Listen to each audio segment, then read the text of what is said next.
Welcome to a very special episode of Anoraks on Air. I am your host, Don Martino. See, here at Anoraks, we like to party pretty hard for the Oscars, so that's why I had to bring my mother. No, you know what? People could be judgmental about that, but you know what? She's seen a lot of movies, so in the words of Joey Tribbiani, Buffanopoli, eh? Alright, so we're going to go through some of our honorable mentions and top 10s to start with. We'll get to that here in a minute. It's been a very difficult year. I didn't think I was going to like 3 different Netflix movies as much as I did, referring to Kindergarten Teacher, Roma, and what was that other Netflix movie? Because I can't remember it. Did you see it? You did not. It's that Coen Brothers one, and it's entitled The Ballad of Buster Scruggs. I loved all 3 of those movies, and that's never happened to me. Difficult year, difficult to sort out, and we have our lists here. But let's be honest. This has been 2018 has been fantastic. We had our Bumblebees, our Deadpool 2s. I'm not saying that to be ironic. We literally had 2 versions of Deadpool 2 that hit the theaters, so I'm just saying that in the plural form for that reason. But yeah, fantastic year for film, and we do have some lists here. And I think to start out with, we would like to start with our honorable mentions here. And Ma, I think you have some honorable mentions, so go ahead and read those off. I have Solo, A Star Wars Story. Very good. I have Bohemian Rhapsody. A lot of people are probably saying no.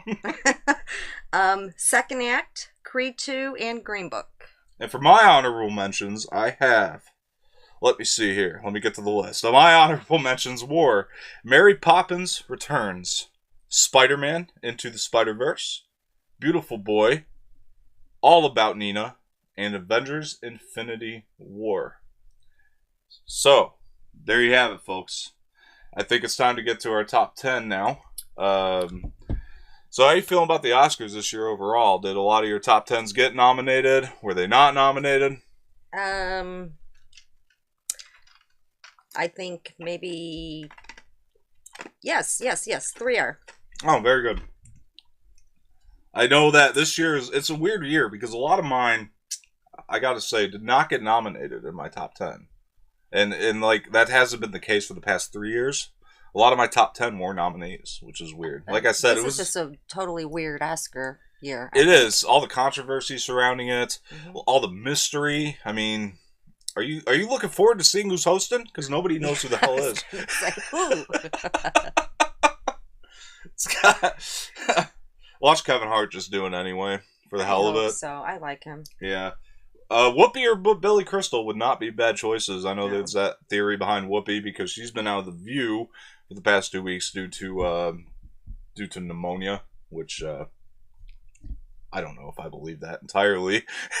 We'll see soon. I think it'll work really well. I know Billy Crystal's year was completely iconic. A really funny joke that they can do is to bring out James Franco and Anne Hathaway to host again. But they do it right this time. That would be pretty cool. I could see that being like comeback. Really, yeah. Second chances. No, don't bring them back. All right, so how we're going to do this is I'm going to read off my 10. She'll read off her 10. I'll read my 9. She'll read her 9. Actually, vice versa. You'll read your 10 first. I'll read my 10. You know, but we'll do it that way. And, yeah, we'll just kind of, hopefully we get into some nice conversation off of these. But here we go. Here's the top 10 movies for each of us for the year of 2018. Okay, What's your number 10? Black Panther. Very good. I like Black Panther a lot myself. I've been a Ryan Coogler fan from the very beginning as a director. Fruitvale Station was his first film. Creed was his second film. And Black Panther being his third. It's almost like the Michael B. Jordan trilogy. If you watch those 3 movies in order, it's in a row. Like, it's fantastic. It's a good marathon to have. And yeah, to me, like, Black Panther was a great way to wrap up his Michael B. Jordan trilogy. So I would have to agree with Black Panther. I think it's a really good pick. For number 10? Oh, yeah. I mean, for you, I'm glad it's on your list. So, it's not my number 10, though, unfortunately. My number 10 is a movie that I actually don't think you enjoyed too much, so you might be upset with me. My number 10 is Annihilation. Did I see that? I think you did. This had Natalie Portman, and they went out, Oh. and it was a very sci-fi type film. Just visually, this movie was beautiful, was stunning. The ending threw me for a loop. The director, and I can't remember his name, so forgive me, actually did another great sci-fi flick called Ex Machina, which is pretty much unpredictable throughout, which is something that I'm looking for when I go to see sci-fi movies at this point. I want to see people who are taking risks, doing things that are unpredictable throughout, and I think Annihilation and the director's first film, Ex Machina, both do that very well. If you haven't seen Annihilation, I recommend it. I don't know if you have or not, but it's fantastic, so I definitely I'm not recommend big watching it. sci-fi. What was that other one that she was in a few years It's ago? like sci-fi thriller horror, though, you know, so it's got some other genres mixed in. Natalie Portman? Yeah, I think it was her. Jackie? Mm-mm. Black Swan? It was the one where her husband gets taken over by some alien, and she goes in. That's Annihilation. I don't know. The title doesn't sound familiar. Yeah, that's what it is. Well, then no wonder why I didn't like it. I'm surprised. I know the ending's going to be like Is that at the end where they're in a cave or something? It looks like they're in a cave and She's she's kinda fighting with forming- an alien. Yeah, that's yeah, silver. yeah. Oh, yeah, no. Oh, I Not me. loved it. I loved it. I love the ending. But that is my number 10 pick today. So let's move on to number 9. What is your number 9, Mom? My number 9 is Venom. Venom, I gotta say, for me, I was very mixed on that movie. It was like right in the middle for me. But then like we reviewed it on the show too. I just barely liked Venom. I really had a lot of issues with that movie. Like, I'm not trying to diss your number 9. I mean, I'm glad you enjoyed it. A lot of people did. I mean, that thing made crazy bucks at the box office. Were you expecting too much going into it, though? I know a little bit about the comics, and in some way, I think I know more about the comics than you do. Which, that's not judgment, you know? I mean, they make these superhero movies. I know the Archies. They make these Archie massive comics. IPs so you can get into, like, the comics and the novels or whatever. So it's fine that if that's the first thing you watch. But for me, knowing the comics, I think that they honored that 50% of the time, what the comics were. And then the other 50% of the time, they didn't. My main thing is this. The relationship, the characters I had to attach to were Eddie Brock and Venom in a Venom movie. Those are the characters you need to attach to. And in that case, that movie executed that very, very well. I didn't think Michelle Williams was a very good love interest. I thought there was no chemistry between those two. No. And I think that movie became weak. I thought it was too jokey at times. Like, it was jokey where it didn't need to be jokey. And then it wasn't jokey enough when, when it needed to be a little bit more jokey too. Uh-huh. But those are my problems with it. But to each his own, and you know, a lot of people love Venom, so I 100% see why that's on your list. Big movie, and it's a good pick. Let me unlock my phone here if I can remember my passcode. All right. So my number 9 is Black Klansman, which is a film I enjoyed. I gotta say, what's his name? Denzel Washington's son, John David Washington, I believe, was so fantastic in that movie. He blew me away. I think he could be a bigger star than Denzel if he keeps going. I love the plot. I thought it was something we hadn't seen before. Adam Driver is an actor. He's like the gift that keeps on giving. Like, that guy is amazing. He's so underrated. He's our next big star. I'm telling you. Love to me, that you don't movie know what to thoroughly. expect from him. It's Exactly. Like, always like just waiting for him to do something. He's kind of like Jim Carrey, but he's starting out with dramatic roles for the most part. You know what I mean? Like, because Jim Carrey's that kind of actor. You don't know what you're going to get when you see a Jim Carrey performance. Sometimes it could be too crazy. Other times he can be very subdued. That's kind of how I feel about Adam Driver. I don't think he gets to the crazy level of Jim Carrey, but he kind of adds that certain something to films that you wouldn't have without Adam Driver. What is that? What's that one movie that we saw? Which one's where he was singing. Oh, Inside Llewyn Davis. Yes. I loved him in Was that. always like Shadoo or something like that. Shodo. Or something. It was so funny. One of my favorite. That's my favorite Coen Brothers movie again. And yeah, he's just one of those guys. He really is unpredictable when he comes on the screen. Man, I love Black Klansman, but more on that later because it is a nominee. So we're gonna get to our number 8. What is your number 8, Mom? Instant Family. Instant Family. I did not see. I missed out. Just watched it last night. I've heard amazing things. I will probably. I don't know. It might have been on my list too. First of all, it's a We'll true see. story. Is it? Yep. No It's shit. based on a true story. No kidding. No kidding. And maybe you can relate to it a little more if you had kids, but not because they never did. Yeah. But it's funny. You get to know really, like you get to know each character, each child. And it's just a good movie all the way around. It's fun, it's sad, it's it's a good movie. Mark Wahlberg is one of those guys. You get him in a dramatic role, you kind of know what you're getting. When you put him in comedies, he delivers like every single time. Even in Daddy's Home 2, I liked him. I hated that movie. I liked him in Daddy's Home 2. I love Daddy's Home 1. And I believe this is the director of Daddy's Home 1, if I'm not mistaken. Which is kind of cool that it got reviewed so highly, because Daddy's Home got torn into. I like that movie a lot. I like Daddy's Home. It was fun. So I was kind of looking forward to seeing this one. Unfortunately, I missed it, but I saw like 100 other movies in 2018, so sue me. Yeah. I don't know what else to tell you. Really looking forward to seeing that, and really glad to hear that you enjoyed it. So my number 8, we are on 8, right? Yes. My number 8 is one that might surprise people, but I just felt like it was so fitting. And man, this movie really surprised me. I think more than it surprised a lot of people. And my number 8 is Incredibles 2.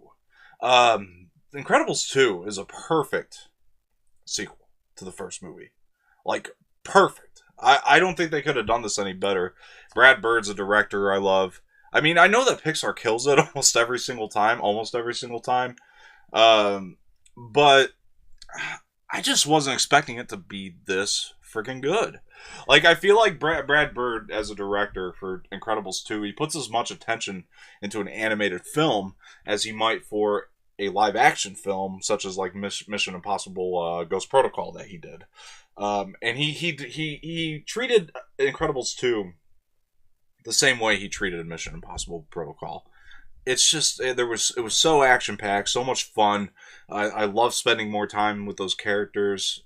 And, I mean, it was honestly just a blast and a perfect sequel, which we don't get a lot anymore. So that's my opinion on Incredibles 2. So. Didn't see it. I hate to say that I'm a grandma, but I haven't seen it. Honestly, watch it. I think you still need to see the first one. I did. Wow. You're behind.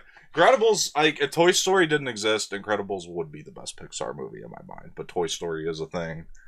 I think Aunt Kathy saw Incredibles. Did she? Actually, yep. Okay. Hey, she'll be happy we mentioned her.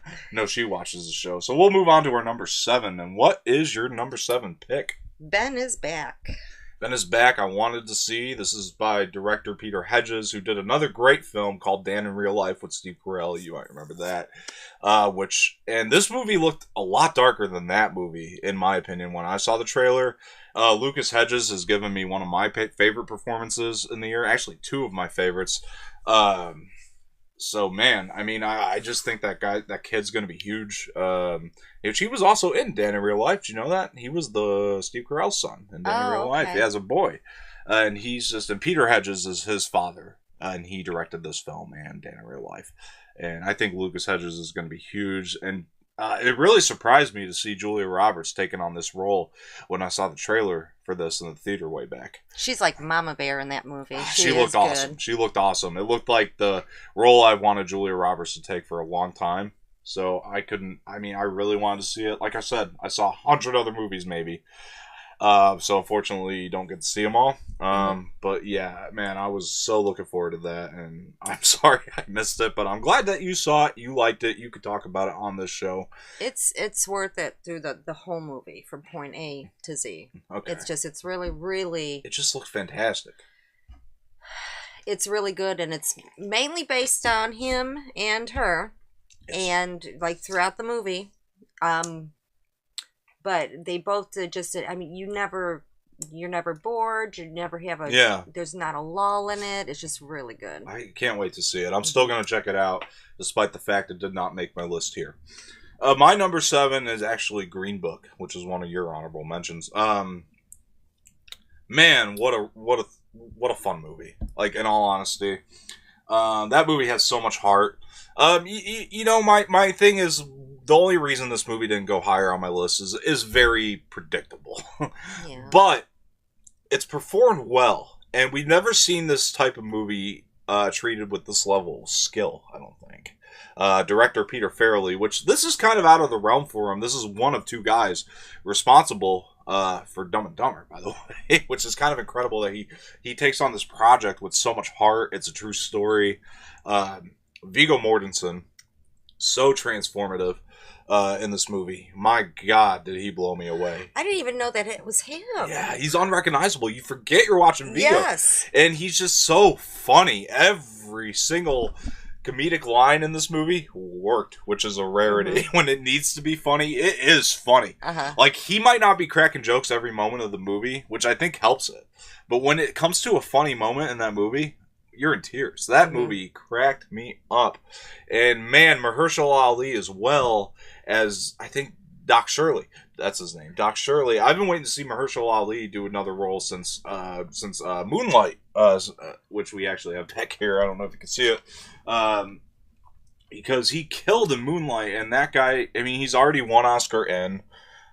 He won the Best Supporting Actor for that movie. And so, yeah, I could not wait to see what he did again. Or did next. And yeah, Green Book was just up there. I think he's done other movies too, but this is just one of those special roles that he's taken. And it just fit him so well. And that movie, and you know what? Even though it was mostly predictable, did have a couple little twists and turns. Small ones. I just felt like the ending was very predictable. That's why I didn't make it so high on my list. So...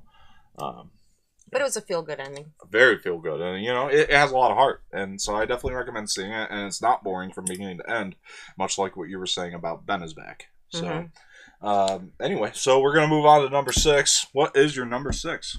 Deadpool 2. Deadpool 2 was so tough not to put on my list at all. There was just movies that were better, For me, in my opinion. I wanted to mention it somewhere. I did mention it in the beginning of the show. We had 2 versions of that. I didn't see the Once Upon a Deadpool or whatever. But, yeah, Deadpool 2, man, another sequel that just... what makes it so good is just the fact that it didn't try to be the first movie by any means. No. That character of Deadpool is just so endearing that you can watch him for hours, in anything. It's like the first film was like a comedy as to where this one was an action movie. That's kind of how I felt about it, which is why I love it so much as a sequel. And it's well made, Yeah, but with what happens in there, it's still like you can still just see this. He's just trying. He's just trying to move forward. I think there was elements of that in the first film, too. There was elements of that executed very well in the first film. But it makes you feel that. He makes you feel that definitely. really, I think, really well in that. I mean, it's the role Ryan Reynolds is born for, and I think that the target for their goal with Deadpool 2 was to definitely make it feel like Deadpool's not in his movie anymore. He's in somebody else's movie. It was almost like he was in Cable's movie. Cable, Josh Brolin's character. It was like he was in Cable's movie, which I loved. I love that aspect. It's like, let's put Deadpool, let's raise the stakes, let's put him in, a new situation and see what happens. And it works because, like I said, Ryan Reynolds he's consistent with that character. It works for him. It's tailor-made for Ryan Reynolds. Yeah. You can't deny that. And I'm really glad it made your list. Like I said, I wanted to put it on my list so badly, but I just could not find a place for it. We were on 6. My number 6 was A Star Is Born. I loved A Star Is Born. This movie... 6. Really? Really? Wow. Well, let me make my points here. I loved A Star Is Born. The only reason it's not like an A+ for me is because there are some minor moments that I had issues with, but they're so minor, but they're just more than others. But I adored the movie. Bradley Cooper did the best job directing this film. And he gave one of the greatest he gave his career best performance for sure. And the amount of things he had to do and learn for this movie, like he learned how to play instruments, he learned how to sing, and the chemistry. There's such a spark between him and he's performing tonight on the and Oscars. Lady Gaga, and he's performing tonight on the Oscars. I know a lot of people are looking so forward to that. Yes. I'm so sorry to break the news, but Kendrick Lamar has backed out. You will not be hearing that song from Black Panther. What is your number 5? My number 5 is Life of the Party. Life of the Party with Melissa McCarthy. I did not see. I'll say this. I heard it was the best movie that her husband has directed. This is what I've been hearing about it. So I'll get around to it. I'll tell you, I'm just not into the director. I was so disappointed in Tammy. I thought that movie was trash. And why are you letting that ruin that for you with her movies? I'm not. It's the director behind it. I like Melissa McCarthy's movies, but it depends on who she's working with. Because you say it's good, I'm going to watch it, okay? It's hysterical. And I've heard it's his best movie. It's the best time they've collaborated. I was just busy watching another Melissa McCarthy movie this year, which was better, which is Can You Ever Forgive Me? But I haven't seen that one. Gotta watch it. But anyway, so, I mean, yeah, but I'm sure it's a fun movie, and, I mean, good on you that you put it on your list. You know, I don't know what else to say to that. It's a fun movie. It is just fun. I laughed hysterically in that movie. Good. It was just... I think Melissa McCarthy is hysterical. I just disagreed with certain career choices. I was happy to see her in a film like Can You Ever Forgive Me, where she's really able to show off her chops. Fantastic movie, honestly. I know it didn't make my list today, but it still is great, and I recommend people watch that one too. But yeah, I'll have to check out Life of the Party. I really will. I just need to get around to it. Like I said, I watched about 100 other movies in 2018, so sue me. Anyway, so my number 5 is Black Panther. I think I've spoken about this earlier when you put it in your number 10. I think I've said everything I had to say about it. Just what a great accomplishment by Ryan Coogler. And something I want to bring up is this movie, and this didn't affect the way I enjoyed it, but you know, this movie was so important for the African American community. Marvel, you know, putting out a film like this was, you know, good on them, you know, and this movie took risks. This didn't feel like every other Marvel movie you see. It felt like a Ryan Coogler film. I was talking to somebody earlier today because they said Infinity War is better. I said, as a Marvel film, absolutely, Infinity War is better. As a Ryan Coogler film, Black Panther is so great, and I just prefer to watch a Ryan Coogler movie. And that's what he did. He made it a Ryan Coogler film. He interconnected it with other Marvel films and what was going to eventually happen in Infinity War. And I think it's got a really good campaign going for it in terms of it being a nominee for the Best Picture because, you know, we got to see Black Panther in 2 different films this year. Black Panther and Infinity War. Mm-hmm. And like, you know, and people love Captain America Civil War, which is the first time we saw him.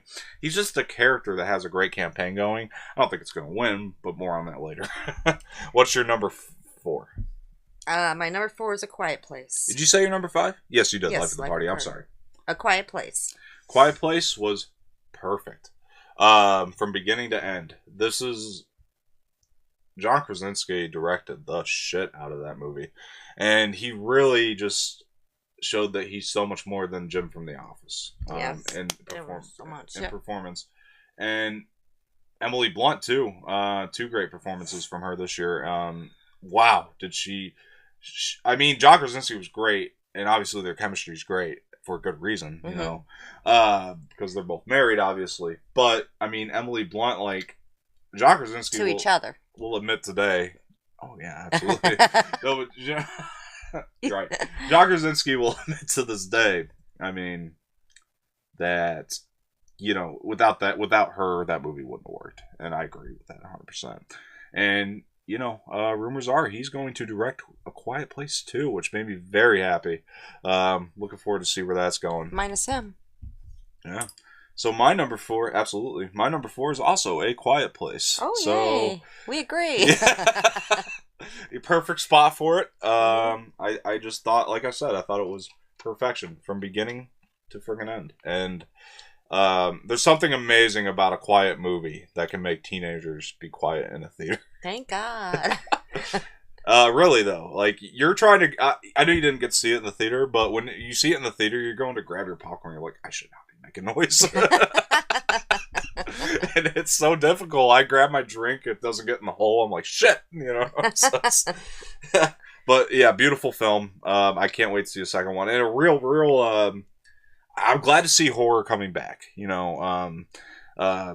Movies like this and Get Out give horror a very great name, and it works, man. I mean, I just want to see the evolution go further with this, and I think we're in a good spot for horror fans. So what is your number 3? We're in top 3, folks. Beautiful Boy.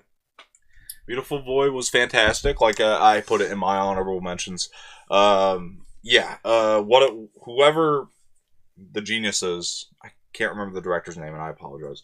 Whoever the genius is that put Carell and Timothée Chalamet together deserves like a cookie because wow, like I think when we did the review when Rachel was on the show, she said gold star for casting. Man. This movie, like I said, I wish I could have put it higher. There's a couple just minor scenes that I was like, it just didn't put it higher on the list for me. And I was just like, Like what? Performances. The scene where he does the cocaine? The cocaine? Steve Carell. The diabetes? Steve Carell. The cocaine? He tested out. Oh, yeah. Yeah. Even if he did that, it didn't need to be in the movie. It messed up the flow. I'm sorry. Like, something about that scene messed up the flow. I wouldn't have as a parent. There's also a sex scene that just felt completely unjustified. Like, I'm not a prude when it comes to that, but it didn't feel like it needed to be there in the movie, Right. It was just like, why? I don't know. It bothered me both times I saw it. And, yeah. I mean, I saw it in the theater. It was a great movie. Fantastic movie.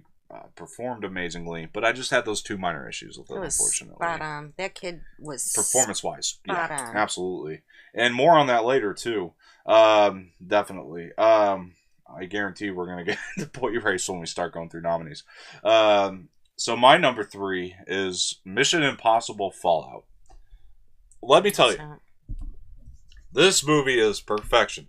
For the 6th movie in a franchise like this to be the best one to me, that deserves something. That movie blew me away. There are shots in this movie that I have no idea how they achieved it. Like, there's things that Tom Cruise does at his age that I have no idea how he achieves it.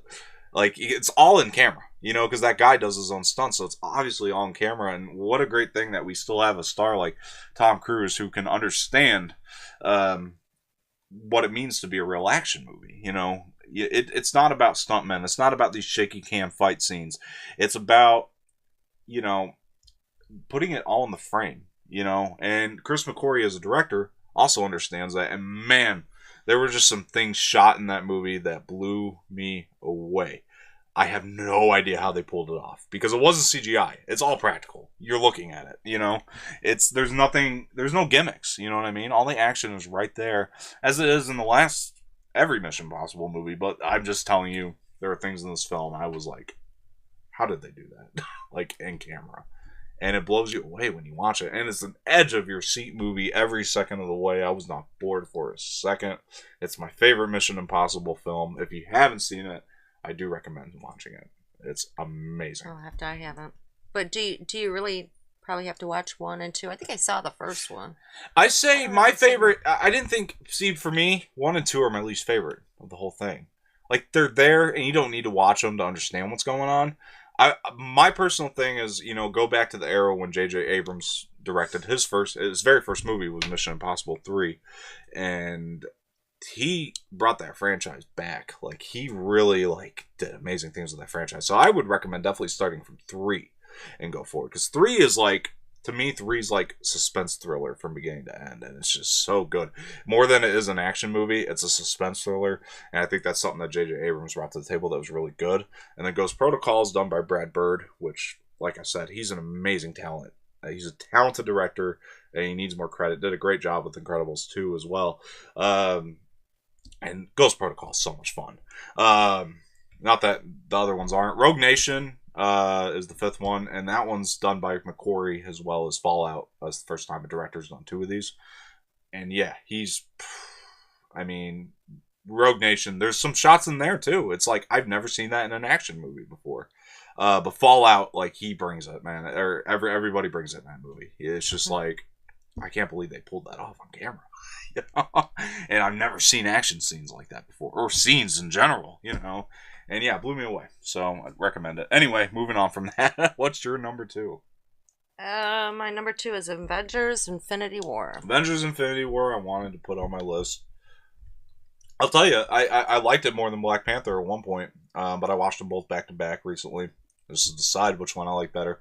And Black Panther took the cake. I already told you that I love the events. Like, I already told you my thing. Like, yeah.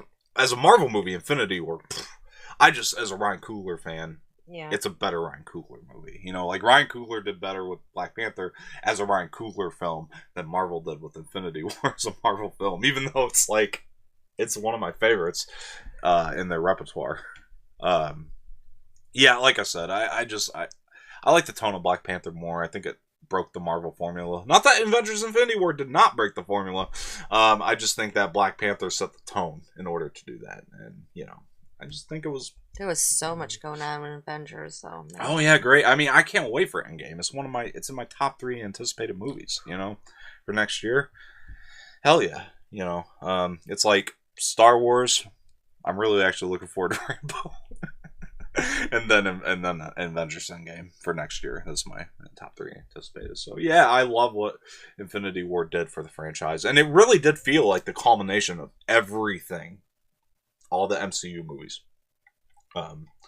everything it's been leading to, and I really felt like I got that payoff in that movie. So again, great on you for finding it in a place to put it in your list. I wish I could have, and I'm almost regretting it thinking back on it, but. Black Panther was just a far better movie. There were better movies to me, and I'm sorry. But good job. My number 2 was Hereditary. Hereditary, and I know it's a bold statement, but it's the most terrifying film I've seen since The Exorcist. And fear is subjective, so it's not going to do that for everybody. For me, and the 2 people I saw it with, who, by the way, are like guys that want to be hard asses. Like, really have that hard ass appearance to them, and they, even if they're not scared by something, I mean, I'm sorry, even if the guys I saw it with are scared by something, they're not going to admit it. This movie, they couldn't help but to admit it because of how much it scared them. Really? Yeah, they were just shaking and quivering in the theater, and I was like, I've never seen this side of you before. That movie terrified me. I was so looking forward to seeing that movie, and I was just like, really? Loved it. That's it. You know, fear is subjective. To me, this is the type of fear I like. It psychological, got under my skin. For me, and like I said, fear is subjective. Not everybody's gonna agree with that opinion. And I think it was a masterpiece. I really do. And for a guy who's Ari Aster, this is his directorial debut. It's his first time he's ever directed a movie, which is also incredibly impressive. And Toni Collette gave an amazing performance in that movie. And the kid, he used to be in the Naked Brothers band or whatever when he was younger. He was Jacquard in yeah. Patriots Day. Yeah. He did a fantastic job in that movie. Yeah. Yeah.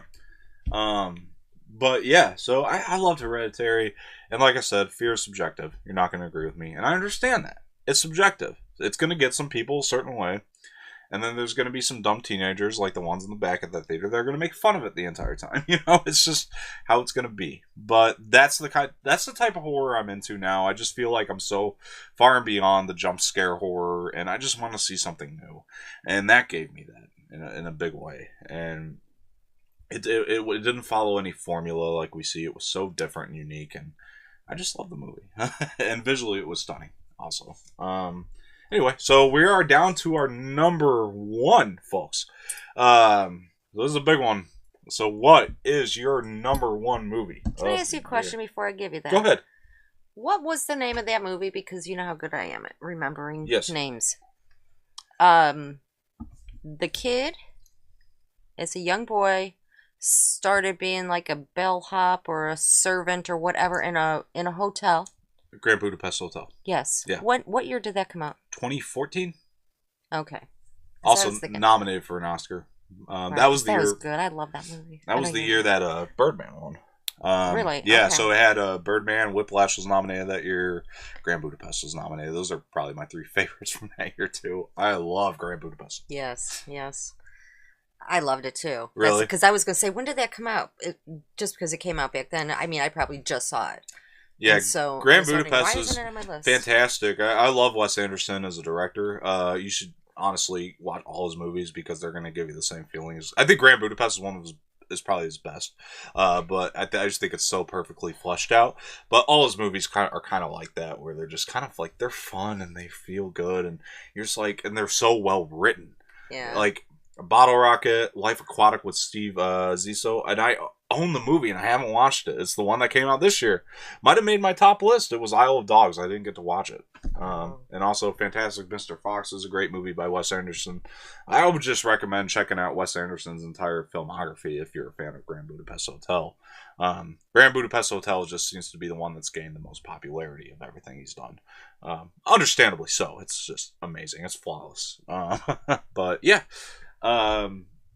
Anyway, so okay, go ahead with your number 1. Yeah, A Star Is Born. Very good. I understand this 100%. Even though it's your number 6. Oh, absolutely. This movie hit me in the feels. You know, like I'm not going to deny that this movie it's still a huge accomplishment. And something else I forgot to mention, and earlier when we were kind of talking about it a little bit when it was my number 6. I forgot to mention just like how wonderful it was, just the way that movie was the introduction to that movie, like the opening credit. It's not like really opening credits, but when the title pops up, just how beautifully that's done. It's something we don't see in film anymore. And Bradley Cooper, like I said, it's so understandable because Bradley Cooper in this film, to me, has proved that he understands film, he understands where film comes from, and he knows what it takes to make a great movie, you know? And this is the 4th version of this movie. It's the only one anybody likes. That's also impressive. Yeah. Anyway, I mean, do you agree, or, you know, what are your reasonings for loving this movie? Well, see, now, and we just talked about this, yesterday, day before yesterday? I can't remember, something like that. I did not know that the characters in A Star Is Born 2018 were not based on the same characters. Well, no, from the Barbra Streisand and Chris Christopherson. I think that's why it works movie. so well. Is Bradley Cooper wanted to make his own movie. He just, I think for me, it was almost like he made his own movie. He just knew it was kind of based. He knew the story was going to be very similar to Stars Born, so I think he kind of banked on that per se. You know, to just use that title. He got the rights to it somehow, and I think that's why it ended up A Star Is Born. It could have been called something else, you know, but I think it was a good strategy to make it A Star Is Born movie, seeing that the story is so similar in a way, because alcoholic. I just think that he, you know, and then the other theory I have behind that is he probably could have watched A Star Is Born and been like all the other ones and said they had something. They weren't good, but they had something. You know, if you could tell that story properly, right? Imagine how it would be. It would be great. I mean, because he even lowered his voice, and I thought it was based off of that one of Chris Christopherson and Barbra Streisand. Because he even had his voice lowered like him, and there's obviously similarities. You just didn't, because I think. Correct me if I'm wrong. I think Chris Christopherson was more. He was a different kind of musician too, as where Bradley Cooper was very Southern rock and roll, and which, oh my God, he was amazing. I was just gonna say Chris Christopherson. They should have found somebody else. Sorry. Yeah. I don't know. I haven't seen the other versions, admittedly. I just know that Bradley Cooper really wanted to do his own thing here, and man, what a great number 1 to have, though. I mean, wow, because that movie, like I said, I thought it would have been my number 1 when I saw it. It's just, you know, so many movies came up, they just turned out to be better for me. And yeah, I love that movie. Well, and I think they keep showing previews of it now, but it gets me every single time when he says to her, "Why don't you sing your own song?" She says, "I don't like to sing my own songs. I'm not comfortable with it." Yeah. And then next they're showing, you know, him starting the song "Shallows," and or is it called In the Shallow or Shallow? Shallow. Okay. Oh, fantastic song too. And they show her come up, and then she's, sings at whatever point. The crowd goes crazy, and they turn the camera to him, and he's like every bit of word that you can put in the word of happiness that you can think of. Oh, He's I love proud. that. Yeah. He's like, hell yeah. He's like, Dan, listen to them. He's, just everything that is in the moment look gives me on his goosebumps face. every single time I see it. Man. And yeah, I mean, I've watched that movie 3 times this year. It's very rewatchable too. That's a great quality about it. But unfortunately, not as rewatchable as my number 1. Okay. Which is, for me anyway, because I've watched my number 1 like 5 times now. I just love it so much. My number 1 is Boy Erased. This movie blew me away, and I didn't think it was going to. This tells the story, obviously. We've done the review here before of somebody in gay conversion therapy, which I think is an important story to tell. There was 2 movies with that this year, and I loved them both. So this one, it really just told its story flawlessly. Another Lucas Hedges movie. He is the star of that, and, like you said, he was great in Ben Is Back. He's great in this. He would have been... We'll get to this later, but I really think he should have been nominated for Best Actor, at least for this. Didn't see Ben Is Back. That movie just has so much intensity. It has characters you can connect to. And, like, I'm going to say this, and I don't want anybody to get sensitive. I'm not trying to be, like, a jerk about this.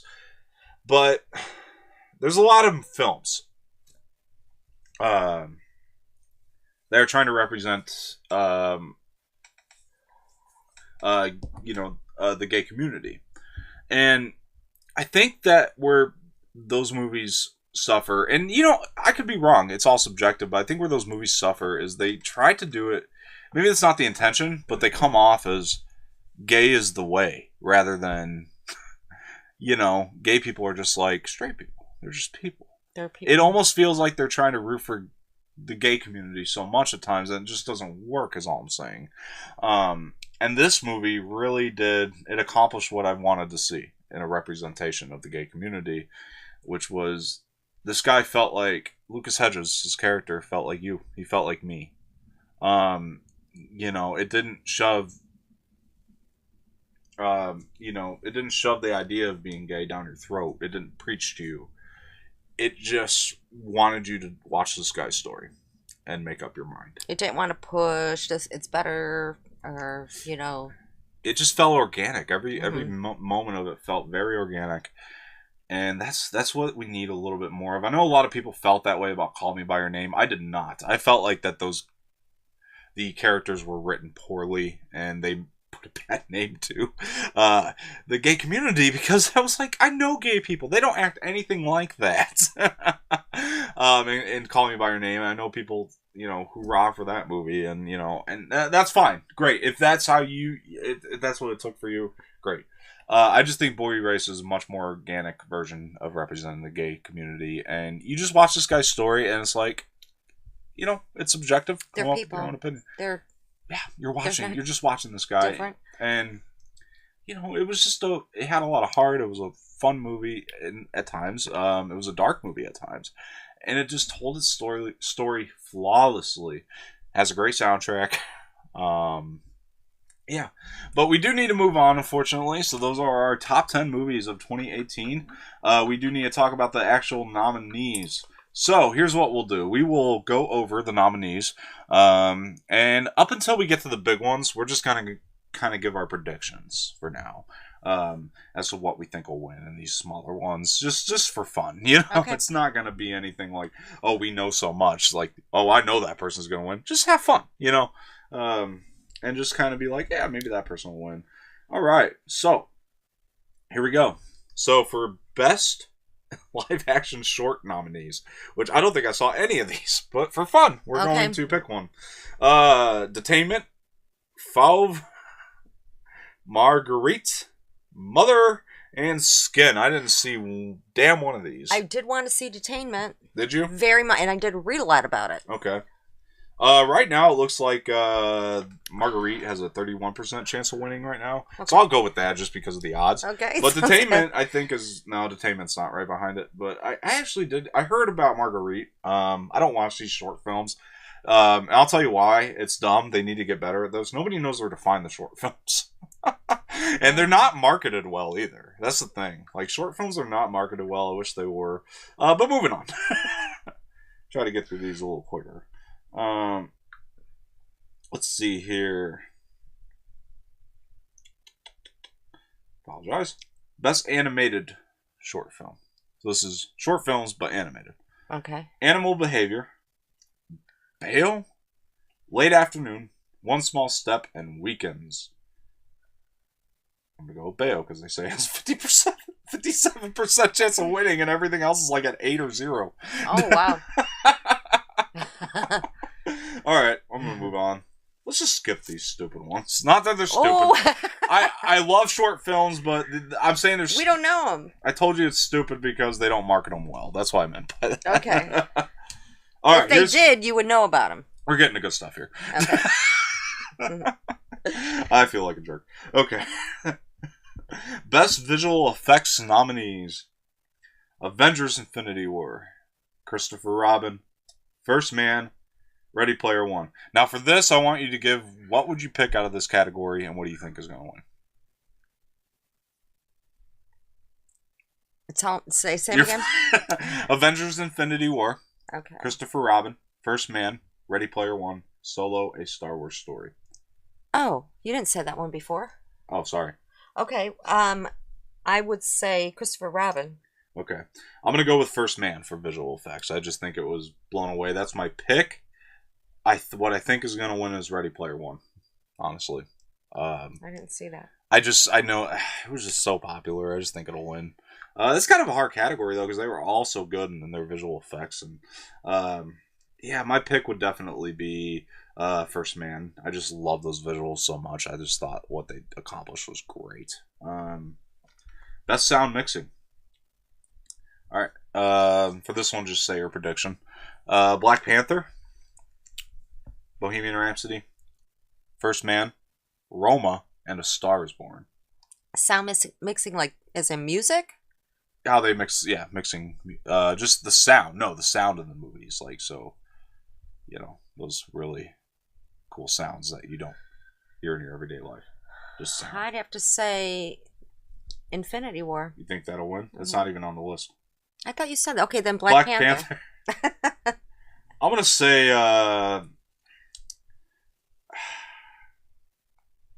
I'm going to say A Star Is Born. Just the sound of those concerts, like, really felt real to me. Like, seeing it in the theater, anyway. So maybe I have because a different point of view on that. But I think it was just mixed really well. Sound editing. So these are the people that edit the sound. Black Panther, Bohemian Rhapsody, First Man, A Quiet Place, and Roma.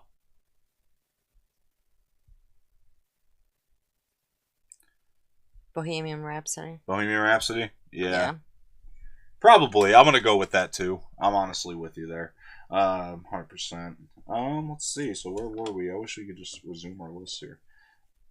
Oh, okay. This is a good one. So best production design, or set design, if you will. Black Panther, The Favorite, First Man, Mary Poppins Returns, or Roma. What's your prediction? Black Panther. I think that's the only one that I've seen. Okay. True. I'm going to go with Mary Poppins Returns. Honestly, that world just felt really lived in, and I enjoyed that. So I think that they did a great job with set design. That's my prediction. So we'll see. Okay, so here's a good one. Here we go. Best original song. What's your pick? What's your prediction? We have All the Stars from Black Panther. I'll Fight. I don't know what movie that's from. It doesn't tell me. RBG? Don't know what that is. The Place Where Lost Things Go from Mary Poppins Returns. Shallow from A Star Is Born. When a Cowboy Trades His Spurs for Wings. From The Ballad of Buster Scruggs. What's your pick? Of course, it's going to be Shallow. Okay. That's your pick? Yes. What's your prediction? Best song. What's your prediction? What do you mean? It's Which gonna one do you win. think is going to win? Shallow. What's your pick? Shallow. Okay. You're confusing me. My pick is Shallow. What I think is going to win is All the Stars from Black Panther. Oh, okay. Yeah. Let's see here. Okay, so where were we? Sorry, folks, this takes a while. Let's go to Best Original Score. We have Black Klansman, Black Panther, If Beale Street Can Talk, Isle of Dogs, Mary Poppins Returns. And what is this for? Score, so music. So I'm gonna say Mary Poppins. Okay. Now remember, this isn't songs that are written; it's just it's the score, music. right? Yeah. So, what would I pick here? I'm gonna pick Black Panther. I think If Beale Street Can Talk will win. The score was just so present throughout that film, and just I think Barry Jenkins' first film, Moonlight, also had that same kind of score. It just kind of deserves it in a way. My pick, like I said, is Black Panther. I thought that score was very unique. I just think that If Beale Street Can Talk, because the score was so present in that movie, is definitely going to take the cake this year. In terms of that, best makeup and hairstyling. I've only seen one of these. Border. Oh, you know what? Even though I've seen one, just based on the trailer, I'm going to predict something else. Just give a prediction, though. Border, Mary, Queen of Scots, and Vice. Mary, Queen of Scots. That's my prediction, honestly, just based on the trailer. Like, you could tell they did a great job in terms of that. I thought they had more nominees every year for that one, but I guess not. Okay. Best film editing. Just give a prediction. Black Klansman, Bohemian Rhapsody, The Favorite, Green Book, and Vice. Bohemian Rhapsody, I would have to say. Okay.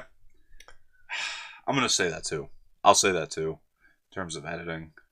There was just like a lot of time jumps in that movie, and I think they did a good job like editing around that. You know what I mean? To where it felt pretty well paced throughout the time jumps. So I will give it that too. I think that could easily win, actually. Costume design. Give a prediction. Ballad of Buster Scruggs, Black Panther, The Favorite, Mary Poppins Returns, and Mary Queen of Scots. The Favorite. Favorite? I'm going to go with Ballad of Buster Scruggs on this. I think in terms of Western, like a Western type film, everything just felt organic in there, and I think that they might gravitate toward that. That's just my prediction. And I think that movie has to get some kind of love this year, right? Doesn't always happen, but you know, it was a really good movie, like I said earlier. Let's see here. So we're not at the big ones yet. I thought we were. Wow. You know what? I don't even want to talk about that one. Best documentary, because my pick for that got snubbed, which was Won't You Be My Neighbor. That should have been a nominee in the best documentary. Not that these aren't deserving, just saying. Like, how do you not nominate Won't You Be My Neighbor? Like, wow. Alright, so we're just going to keep going. That's my rant. We're going to skip a few here because they're kind of hard to predict. Best animated feature film. So just give a prediction. Incredibles 2. Isle of Dogs. That was the Wes Anderson one I was talking about.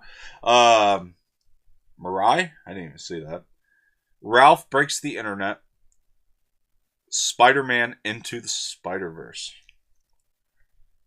I'm going to go with Incredibles 2 because you had such good things to say about it. I think Incredibles 2... You're not going to agree with me after that? No, hold on. Listen. I think Incredibles 2 has a great shot of winning this year. Into the Spider-Verse is my pick, even though I like the film Incredibles 2 better.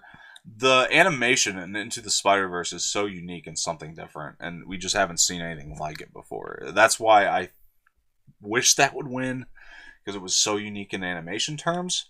Not film terms, animation terms. But Incredibles 2 still has a good shot, you know. So, Yeah, my prediction is going to be Incredibles 2, unfortunately. Even though I love the movie, I just think Into the Spider-Verse deserves it more. It's such a different type of, uh, you know, animation. We just haven't seen it. It's very cool. If you haven't seen the movie yet, right? Nope. Okay, watch Into the Spider-Verse. I recommend it. I haven't seen any of those. It's one of the best Spider-Man movies, honestly. And even though it only made my honorable mentions, it is one of my favorite Spider-Man movies. It's in my top 3, and the animation is something. It's unreal. So I definitely recommend it. So here's the big ones. So this one we're gonna do. Who would you nominate? Okay, so that could be from any movie in this category. Okay. Who do you pick out of this list? If your nomination is the same as your pick, just say my nomination is the same as my pick. Okay. And who do you think is going to win? Those are the 3 questions we'll have for each of these bigger categories. So for Best Supporting Actor, we have Mahershala Ali for Green Book. Mm-hmm. Adam Driver for Black Klansman. Sam Elliott for A Star Is Born. Richard E. Grant for Can You Ever Forgive Me? And Sam Rockwell for Vice. Who would you put in the Best Supporting Actor category? Sam Elliott for A Star Is Born. That'd be your nomination? Mm-hmm. Okay, so your nomination is the same as your pick out of the list. Yep. Okay. Who do you think is going to win?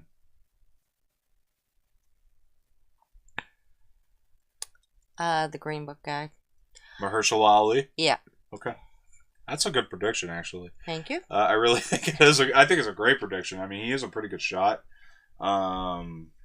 Actually, funny enough, though, I think Sam Elliott's odds are higher, and that's just not based off of what I'm reading here. I just think his odds are higher, personally. I think people really gravitated toward him more. But Mahershala has won an Oscar already. He could do it again. Who knows? He could double down. And in this category, Mahershala won, which is kind of crazy. He's nominated again. I would nominate for this category Timothée Chalamet for Beautiful Boy. I think he was he in completely there? snubbed. He is not. Oh, okay. Then yeah, I totally agree then. That's who I would nominate for the Best Supporting Actor category. I was messed up. I was thinking, who would I nominate out of those that No, you who read? are you nominating in general for movies in 2018? Oh, definitely. I'm nominating Timothée Chalamet for this category. Definitely. I think he got snubbed this year. My pick is actually the same as my prediction. My pick is Adam Driver for Black Klansman. My prediction, also Adam Driver. Wow. Yeah. I think he deserves it. I think the guy's been grinding for so long. He's obviously one of the greatest talents we have right now. You know, I wish that they could say why they didn't choose like Chalamet. Why did they not? Yeah, I don't understand that either. I mean, a lot of people, I've been listening to a lot of like Oscar shows and stuff, and they have been like complaining about him not being nominated, and it's ridiculous. Yeah, it's the voting community, though. I mean, what can you say? It's the Academy. They vote the way they want to vote, and you can't really say it's unfair, but it's unfair. I'm going to tell you right now, where I work and in the field that I have worked in for since I was 25 years old, and I'll leave it at that. Chalamet he was exact. He was spot on, and it's just not right. He didn't got nothing. It's sad. And let me tell you, in the field, it's too bad. Because of the field I work in, I have no say in this. So we're going to continue. But you see enough of it. I have seen enough of it, and I think Chalamet was just great just based on that. Anyway, Best Supporting Actress nominees. Amy Adams for Vice. Marina de Tavera for Roma. Regina King for If Beale Street Could Talk. Emma Stone for The Favorite. Rachel Weisz for The Favorite. So who would you nominate of all the movies in 2018 here?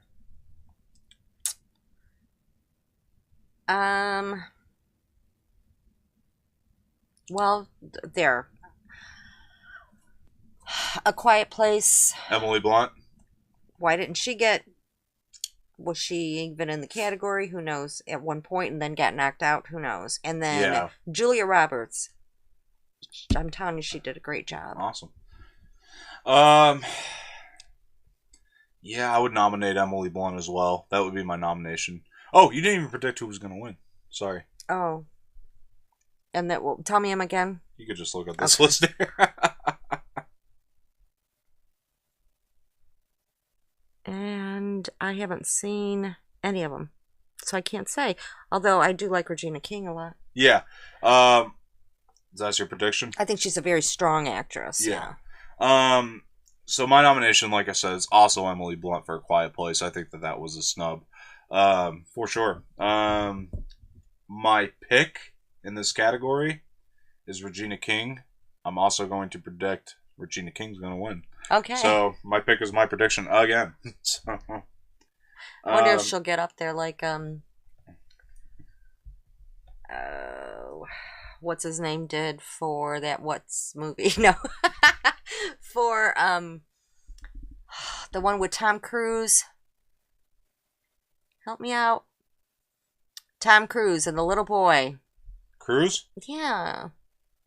The little boy, he had a job and he said, I quit and I am the worst at names.